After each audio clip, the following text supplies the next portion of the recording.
ચાલો મિત્રો, કેવો લાગ્યો આગળનો દાખલો? ખાલી લેન્ધી હતો, સમજણ પડી જાય ને એકવાર પછી ગણવા બેસો ને ફટાફટ થઈ જાય. આ તો કોન્સેપ્ચ્યુઅલ હતો એટલે સમજાવવાનો હતો એટલે લેન્ધી લાગે, બરાબર. બાકી કંઈ એવો હતો નહીં. ચાલો હવે આપણે ડિસ્ક્રિપ્ટિવ ટાઈપ તો ના પાડી છે, બરાબર. એટલે સીધા આપણે આવીએ છીએ કેલ્ક્યુલેશન ટાઈપમાં. વધારાનું સ્વાધ્યાય 2.17 રેખીય વિદ્યુતભાર ઘનતા લેમડા ધરાવતો એક લાંબો નળાકાર, એક પોલાર સમઅક્ષીય સુવાહક નળાકાર વડે ઘેરાયેલ છે. બે નળાકારની વચ્ચેના અવકાશમાં વિદ્યુત ક્ષેત્ર કેટલું હશે શોધો. આપણે અહીં આગળ એક નળાકાર વિચારી લીધો. આ એની અક્ષ, આ આપણો પોલો નળાકાર.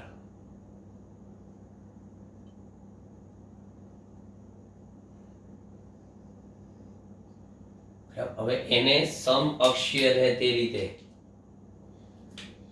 બીજો એક નળાકાર, એટલે હવે એ આપણે બતાવીએ આ રીતના.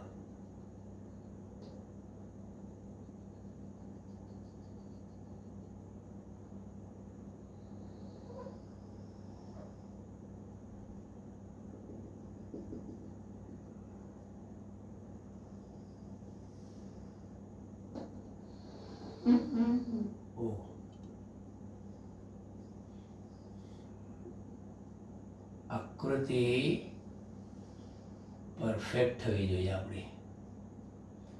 આજે સમઅક્ષીય કીધું છે ને, તો અક્ષ બરાબર આપણા સેન્ટરમાંથી પસાર કરીએ.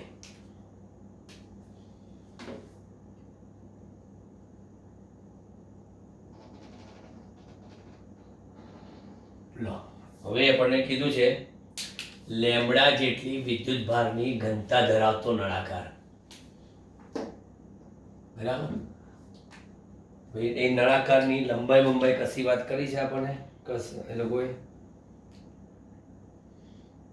બસ એમને જ નથી. અને પોલા નળાકાર નથી, બહારનો સુવાહક નળાકાર એકેય નથી. ત્રિજ્યાની વાત કરી નથી, આપણને એણે લંબાઈની વાત કરી, બરાબર.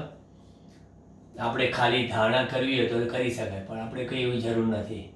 હવે લેમડા જેટલી વિદ્યુત ભારની ઘનતા આ અંદરની અને બહાર સુવાહક છે, એટલે સ્વાભાવિક છે કે આ વિદ્યુત ભાર ઘનતા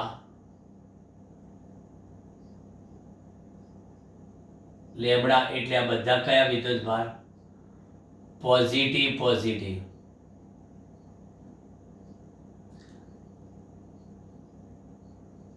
બરાબર. હવે વિદ્યુત પ્રેરણના કારણે બહારનો જે સુવાહક છે, બરાબર, એની સપાટી પર ઋણ વિદ્યુત ભાર પ્રેરિત થશે. આ રીતે અહીંયા આગળ ઋણ વિદ્યુત ભાર પ્રેરિત થશે. તો આનો અર્થ એવો થયો કે નળાકારની અંદરના નળાકારની સપાટીથી સુવાહક સુધી ત્રિજ્યાવર્તી દિશામાં, એટલે કે બહારની તરફ વિદ્યુત ક્ષેત્ર ઉત્પન્ન થાય. અને આ બે નળાકારની વચ્ચેના અવકાશમાં મારે શું શોધવું છે? તો કે એ બંને નળાકારની વચ્ચેના અવકાશમાં મારે વિદ્યુત ક્ષેત્ર શોધવું છે. અત્યારે આપણે સરળતા ખાતર વિચારી લઈએ કે આ નળાકારની અંદર, એની ફરતે, સુવાહકની અંદર પણ આની ફરતે એક સ્મોલ r ત્રિજ્યાનો અને L લંબાઈનો સમઅક્ષીય હોય એવું એક નળાકાર ગાઉસિયન પૃષ્ઠ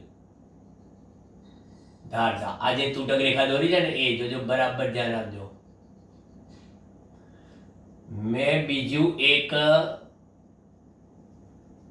નળાકાર સુવાહક, નળાકારની ફરતે એક L લંબાઈનું અને અહીંથી અહીંયા આ કેટલી ત્રિજ્યાનું, આ ત્રિજ્યાનું નળાકાર ગાઉસિયન પૃષ્ઠ વિચાર્યું મેં. હવે આ જે નળાકાર ગાઉસિયન પૃષ્ઠ વિચાર્યું, આપણે કહીએ લેમ્બડા જેટલી વિદ્યુત ભારની રેખીય ઘનતા ધરાવતા નળાકારની ફરતે સમઅક્ષીય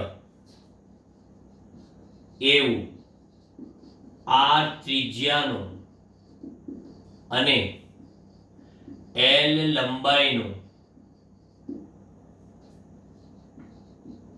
નળાકાર ગાઉસિયન પૃષ્ઠ વિચારતા. નળાકાર ગાઉસિયન પૃષ્ઠ વિચારતા. હવે મેં નળાકાર ગાઉસિયન પૃષ્ઠ વિચારી દઉં તો માટે આ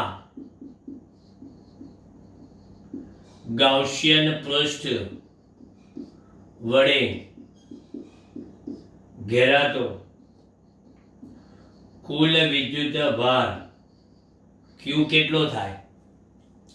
તો વિદ્યુત ભારની રેખીય ઘનતા લેમ્બડા છે. વિદ્યુત ભારની રેખીય ઘનતા લેમ્બડા છે, બરાબર. તો L લંબાઈમાં કેટલો થાય? લેમ્બડા. બીજું એક વસ્તુ જો તમે આ નળાકાર ગાઉસિયન પૃષ્ઠમાં અત્રે નળાકારની વક્ર સપાટી પરના કોઈ પણ બિંદુ પાસે, નળાકારની વક્ર સપાટી પરના કોઈ પણ બિંદુ પાસે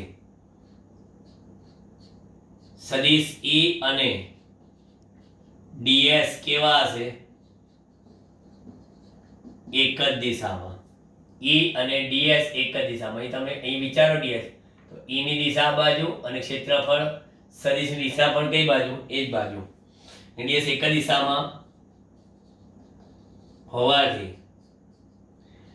E ડોટ ds બરાબર EDS cos 0 બરાબર EDS મળે. પરંતુ આ સપાટી માટેની વાત કરો તો કે આ સપાટી સાથે સંકળાયેલ ફ્લક્સ કેવું થાય? 0. કારણ કે આ સપાટીનો ક્ષેત્રફળ સદિશ તમે વિચારો આનો, તો કે એનો ક્ષેત્રફળ સદિશ આ બાજુ, બરાબર. અને વિદ્યુત ક્ષેત્ર કઈ બાજુ? તો કે વિદ્યુત ક્ષેત્ર આ બાજુ. તો વિદ્યુત ક્ષેત્ર E સદિશ આ બાજુ અને ક્ષેત્રફળ સદિશ ds આ બાજુ. તો આ E ને ds પરસ્પર લંબ, એટલે અહીંયા આગળ કોઈ ફ્લક્સ ના મળે. એવી જ રીતે અહીંયા તમે વિચારો, સપોઝ અહીંયા આ રીતે આ પણ થશે ds સદિશ ઉપરની બાજુ, વિદ્યુત ક્ષેત્ર આ બાજુ. તો અહીંયા પણ તમે જુઓ છો કે આ બંને પરસ્પર કેવા છે? આ બંને પરસ્પર લંબ છે. અહીંયા બંને પરસ્પર લંબ છે. એટલે નળાકારની સપાટી સાથે ફ્લક્સ નહીં મળે, માત્ર વક્ર સપાટી બાજુ જ મળશે, બરાબર. એટલે અહીં લખવાના તમે શું કે નળાકાર ગાઉસિયન પૃષ્ઠ સાથે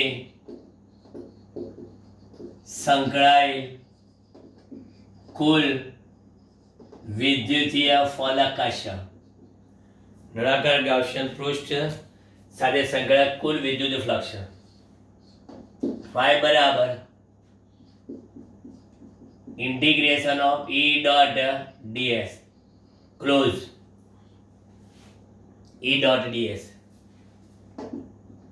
માટે phi બરાબર E બાર આવી જશે ક્લોઝ ઇન્ટિગ્રલ ઓફ ds કારણ કે EDS cos 0 પરંતુ ક્લોઝ ઇન્ટિગ્રલ ds એટલે કે નળાકાર ગાઉસિયન પૃષ્ઠનું ક્ષેત્રફળ તો શું થશે 2 r ઇન્ટુ કેટલા l 2 r ઇન્ટુ l તો પછી આ કિંમત મૂકી દો તો phi બરાબર E into 2 r into l આ એક સાઈડ લખાઈ ગયું આ બીજી સાઈડ લખાઈ ગયું હવે આપણને ગાઉસના પ્રમેય અનુસાર અથવા તો ગાઉસના નિયમાનુસાર ગાઉસના નિયમ અનુસાર phi બરાબર q બાય એપ્સિલોન 0 તો q બાય એપ્સિલોન 0 phi ની કિંમત કઈ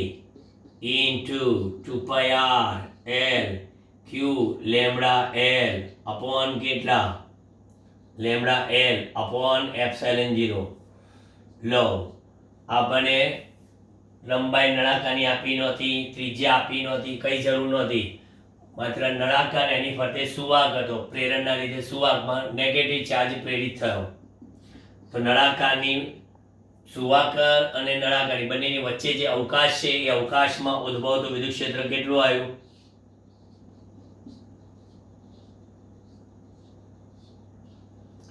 ઓલરેડી ગાઉસના પ્રમેયનો ઉપયોગ એક હતો ને એ આપણને ફરી આપણને રિપીટ ને રિવિઝન કરાવડાવ્યું લો કરો રિવિઝન બરાબર એટલે રિવિઝન કરાવ્યો પણ આ કોન્સેપ્ટનો ઉપયોગ તમને ખબર છે શેમાં થાય આ કોન્સેપ્ટનો ઉપયોગ નળાકાર સિલિન્ડ્રિકલ કેપેસિટરમાં વપરાયા ધારો કે સિલિન્ડ્રિકલ કેપેસિટરમાં આનો ઉપયોગ કરવો હોય ને તો આપણી પાસે વિદ્યુત ક્ષેત્ર આ થઈ ગયું બરાબર વિદ્યુત ક્ષેત્ર આ નળાકારની સપાટીથી સુવાહકની સપાટી સુધી અને બંનેની વચ્ચે અવકાશ છે બરાબર તો માની લો કે અહીંયા આગળ આખી આ જ વસ્તુને હું રિપીટ કરું બરાબર અહીંથી આ અને અહીંથી આ હું આખી વસ્તુ નથી દોરતો બરાબર આ તમારા નળાકાર ખબર છે કે l લંબાઈનો છે હવે અહીંથી આની વાત કરો અને આની વાત કરો ગાઉસિયન પૃષ્ઠ ભૂલી જાઓ હમણાં બરાબર ગાઉસિયન પૃષ્ઠ તો અહીંયા આગળ r છે બરાબર જે તમે વિચારેલું આ બરાબર એટલે r અંતરે તમને વિદ્યુત ક્ષેત્ર ખબર છે સપોઝ અંદરનો નળાકાર છે એની ત્રિજ્યા કેટલી a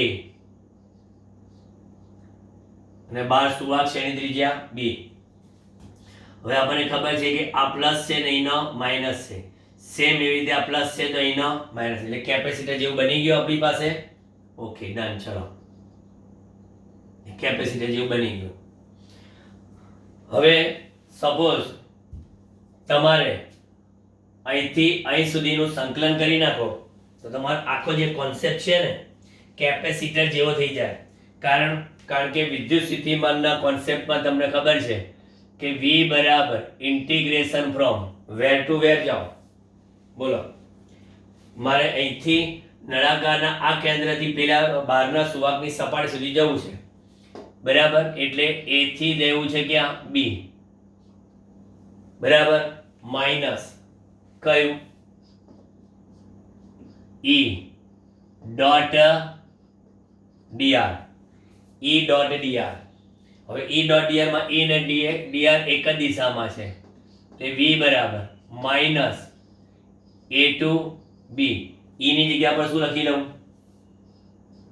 lambda upon 2 pi epsilon 0 into r into dr થાય પછી આમ જવાબ v બરાબર minus lambda upon 2 pi epsilon 0 a to b 1 upon r dr લખી શકાય બિલકુલ માટે v બરાબર minus lambda upon 2 pi epsilon 0 1 upon r નું સંકલન શું થાય એટલે 1/r નું સંકલન log r થાય, ઉપલી સીમા નીચલી સીમા, બરાબર. એ રીતે તો માટે v બરાબર માઇનસ લેમડા અપોન 2 π એપ્સિલોન 0. અહીં લખશો શું? ln b minus ln a, બરાબર. તો ક્યાંથી ક્યાં ગયા હતા? સંકલન કરી દો, સંકલન ફ્રોમ a ટુ b. વાળો અહીંયા આગળ આપણે a થી b ગયા હતા ને, a થી b વિદ્યુત ક્ષેત્રની દિશામાં. એક બેટો નિશાનીમાં કદાચ છે થોડોક પ્રોબ્લેમ લાગે છે. જોજો આપણે એકચ્યુઅલી નળાકારના આ નેગેટિવ થી પોઝિટિવ તરફ વિદ્યુત ભારને લઈ જવાનો છે, બરાબર. એટલે જે વિદ્યુત ભાર પ્રસ્થાપિત કરવાનો છે ક્યાં છે? આ સેન્ટરના સુવાક પર. એટલે ઓલવેઝ આ સૂત્ર બરાબર E ડોટ dr, પરંતુ જે કંઈ સ્થાનાંતર જે છે એ આપણે ક્ષેત્રની ક્યાં જવાના? વિરુદ્ધમાં. એટલે E ને dr પરસ્પર વિરુદ્ધ દિશામાં આવશે. અહીંયા આગળ નહીં લખી જ આપું, કારણ કે આ કોન્સેપ્ચ્યુઅલ આપણે બરાબર હતા, પણ આપણે જ્યારે કેપેસિટરની વાત કરીએ ત્યારે કેપેસિટરમાં આ ઋણ પરથી ધન પર વિદ્યુતભાર પ્રસ્થાપિત કરીએ, એટલે સ્થાનાંતર ક્ષેત્રની ક્યાં જાય છે? વિરુદ્ધ છે. એટલે અહીંયા આગળ સદિશ E અને dr પરસ્પર વિરુદ્ધ છે, એટલે પ્લસ થઈ ગયા. જોઈ લો, પ્લસ પ્લસ પ્લસ, અને અહીંયા પણ પ્લસ. તો પછી v બરાબર lambda upon 2 π epsilon 0 ln b by a. હજી સાદરૂપ આપવું હોય તો v બરાબર લેમડા બરાબર શું લઈ લઈએ હવે? q by l.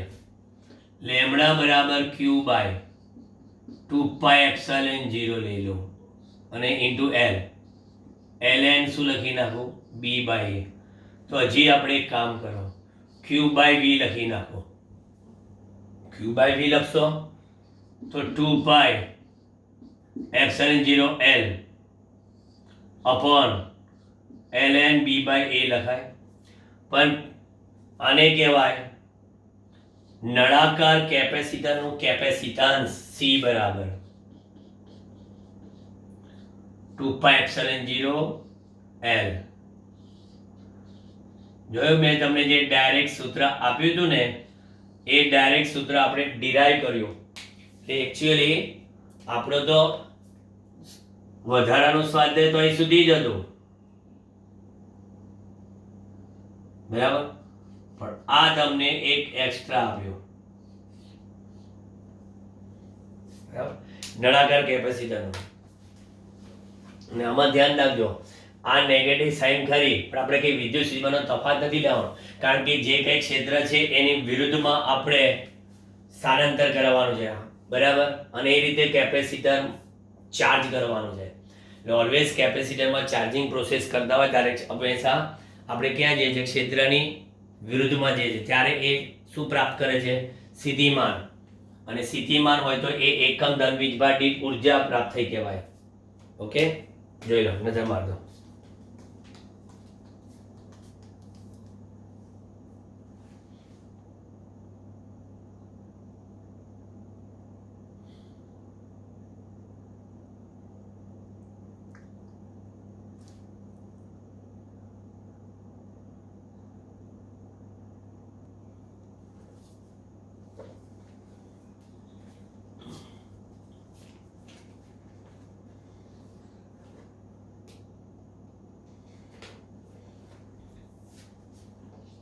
બે પોઈન્ટ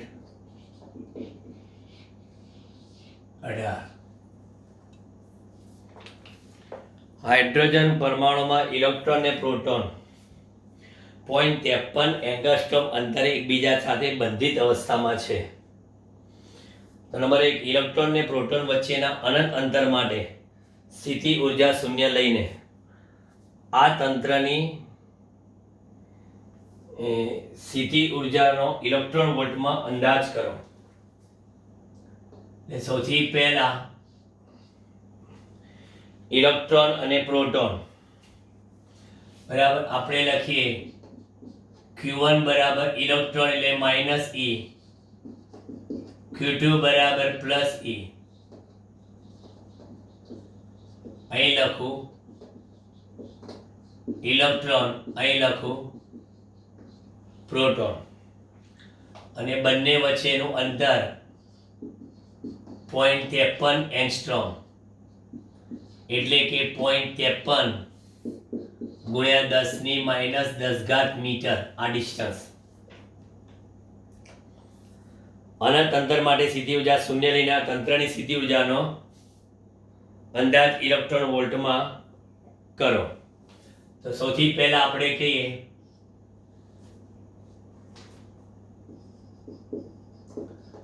અનંત અંતરે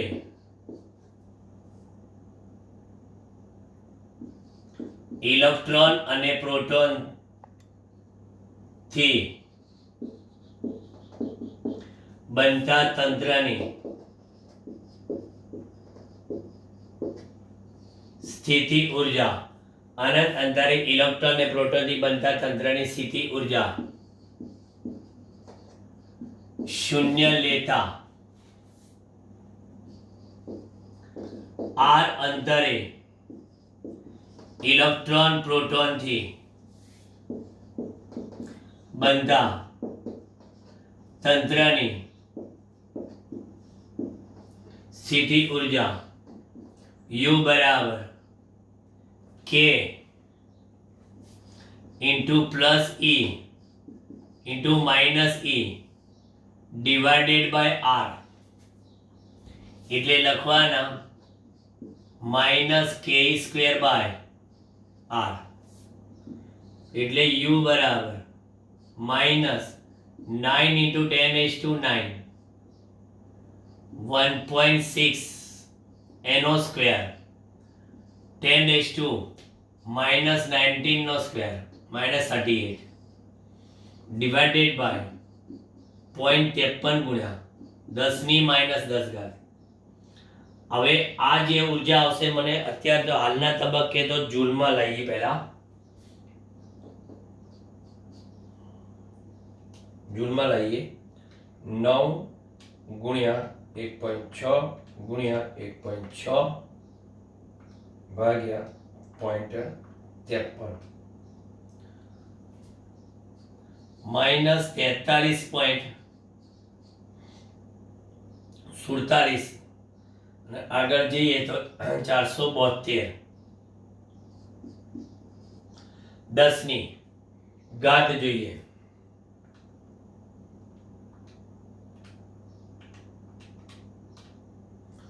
10⁻⁻19 જૂલ.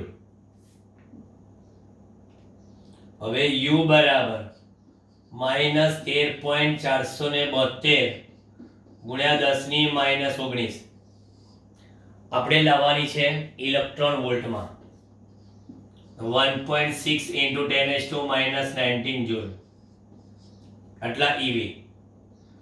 તો U બરાબર મને મળે છે કેટલી 43.472 ભાગ્યા 1.6 27.17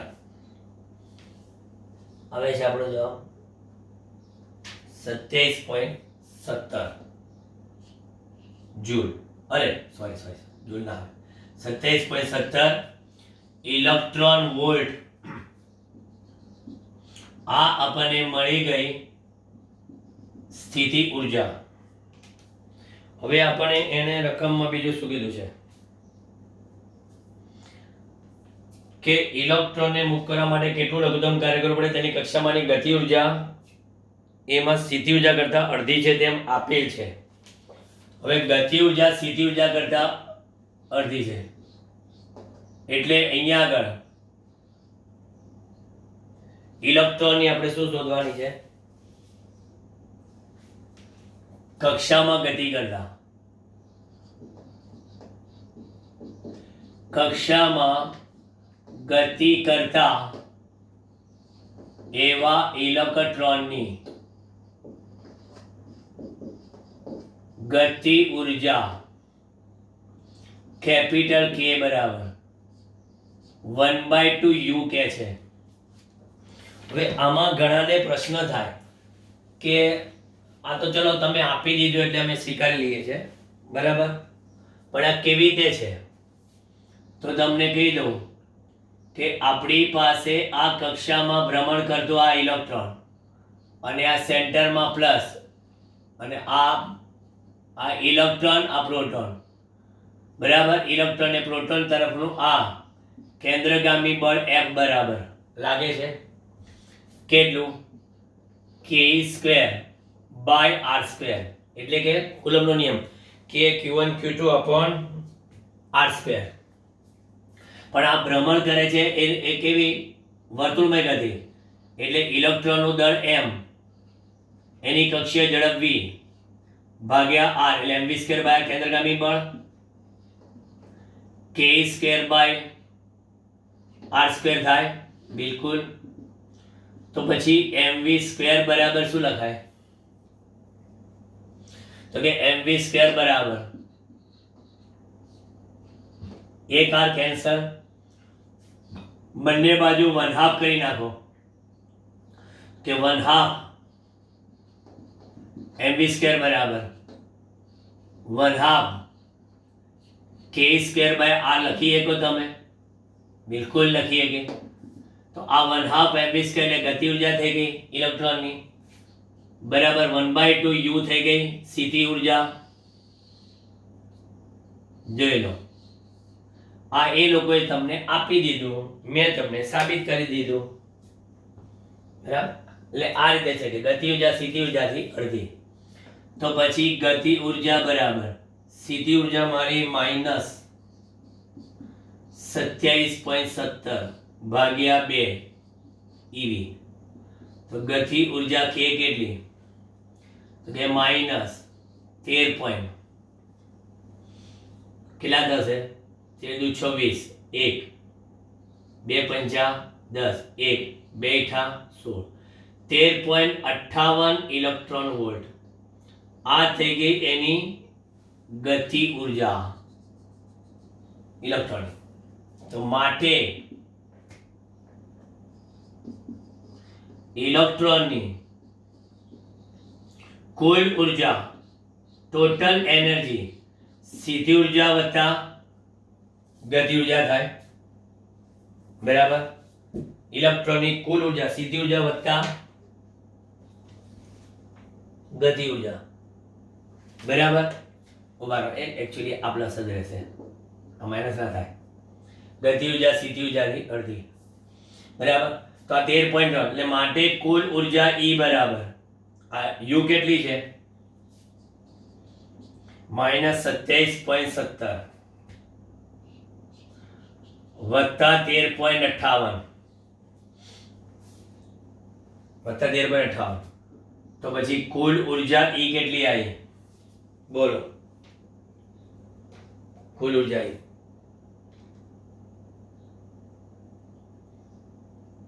13.58 ઓછા 27.17 13.59. એટલે એપ્રોક્સી લઈએ તો -13.6 EV લખી શકીએ આપણે. એપ્રોક્સી 13.6 ઇલેક્ટ્રોન વોલ્ટ જવાબ આવે છે. હા બરાબર, -13.6 ઇલેક્ટ્રોન વોલ્ટ બરાબર. એટલે અહીંયા આગળ આ જે કુલ ઉર્જા થઈ ગઈ એ આપણી પ્રોટોન ઇલેક્ટ્રોનની ના તંત્રની, પ્રોટોન ઇલેક્ટ્રોન તંત્રની કુલ ઉર્જા. હવે શું છે ખબર છે? એને શું કીધું છે? ઇલેક્ટ્રોન ને મુક્ત કરવા, ઇલેક્ટ્રોનને મુક્ત કરવા માટે જરૂરી કાર્ય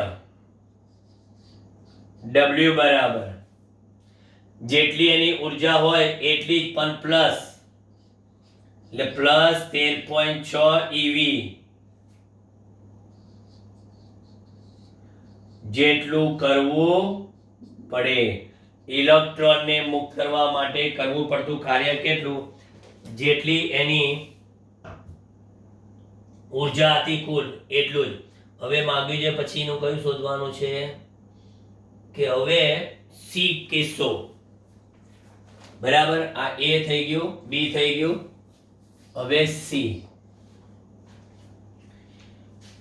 બંને વચ્ચેના 1.06 એંગસ્ટ્રોમ અંતર માટે સીધી ઉર્જા શૂન્ય લેવામાં આવે તો જવાબો શું હશે? બોલો, વિચારો. એટલે હવે જે આપણે અનંત અંતરે સીધી ઉર્જા શૂન્ય લીધી હતી ને, બરાબર, હવે કે જે R1 અંતરે સીધી ઉર્જા શૂન્ય લેવામાં આવે તો આ જવાબમાં શું ફરક પડે? જોઈ લે, જો કેમ કે ચોપડી. હા, હવે ડિસ્ટન્સ બદલ્યું છે, બરાબર. પહેલા અનંત અંતરે આપણે સીધી ઉર્જા કેવી હતી? શૂન્ય લીધા, બરાબર. હવે શૂન્ય સ્થિતિ ઉર્જા R1 અંતરે લેતા, જ્યાં R1 બરાબર કેટલા આપેલા છે એને ખબર છે? કેટલા છે R1 ડિસ્ટન્સ?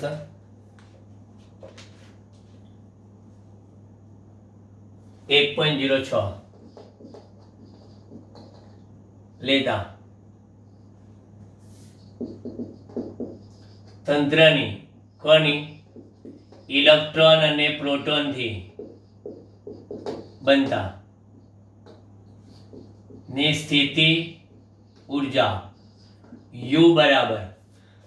હવે તમે અનંત અંતર જે વિચાર્યું, બરાબર, જે ત્યાં R1 અંતરે તમે સીધી ઉર્જા શૂન્ય લેવાના છે, તો અહીંથી તમે અહીંયા આવ્યા ક્યાંથી? R1 થી R અંતરે. તો R અંતરે સીધી ઉર્જા કેટલી? K Q1 Q2 upon R થાય, સીધી ઉર્જાનો ફેરફાર, minus K Q1 Q2 upon R1 લખાય.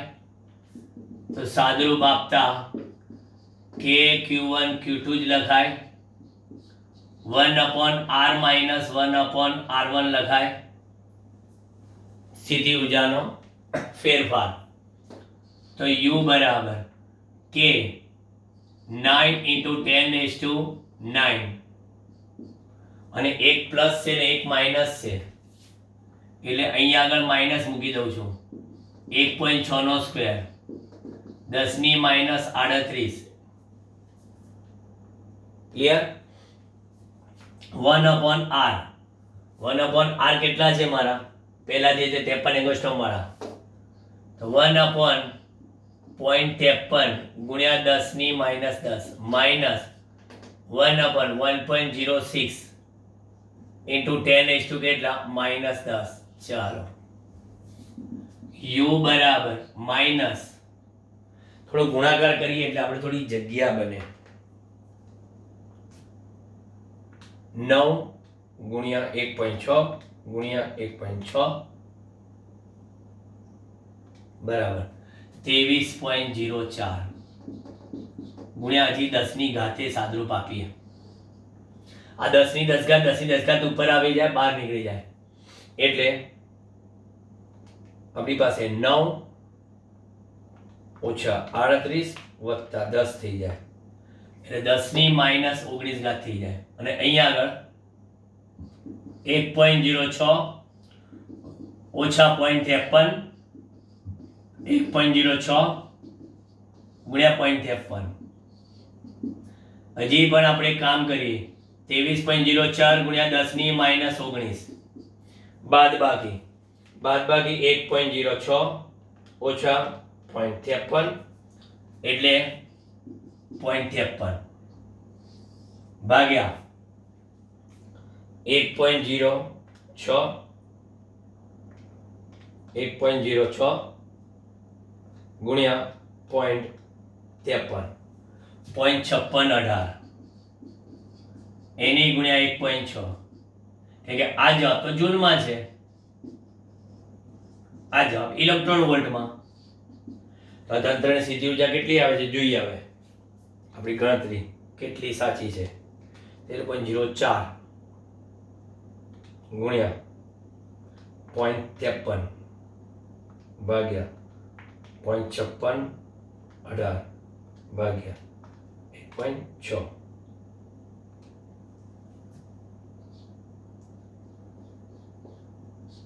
-13.58 ઇલેક્ટ્રોન વોલ્ટ. બોલો આ એટલી જાય, આમાંય કોઈ ફેર ના પડ્યો. -13.58 બરાબર. ઇલેક્ટ્રોન પ્રોટોન થી બનતા એવા તંત્રની સીધી ઉર્જા આપણને કેટલી મળી? -13.58 એટલે એપ્રોક્સી -13.6 ઇલેક્ટ્રોન વોલ્ટ. બરાબર. આપણે કીધેલું કે જવાબમાં શું ફેર પડે? તો કહે છે કે આમ સીધી ઉર્જાનું સ્થાન તમે બદલો. બરાબર. તમે અનંત અંતરે સીધી ઉર્જા શૂન્ય લેતા હતા, હવે r1 અંતરે સીધી ઉર્જા શૂન્ય લીધી. બરાબર. તો પણ ઇલેક્ટ્રોનને મુક્ત કરવા માટે કાર્ય કેટલું રહે? બરાબર. આમ પણ ઇલેક્ટ્રોનને મુક્ત કરવા માટે કરવું પડતું કાર્ય +13.6 ઇલેક્ટ્રોન વોલ્ટ જ મળે છે. એ બધા થોડા લેન્ધી દાખલા છે, પણ ડિસ્ક્રિપ્ટિવ ટાઈપ છે બધા. થોડા આમ કેલ્ક્યુલેશન, આમ ડિસ્ક્રિપ્ટિવ. જોઈ લો, નજર મારી દો.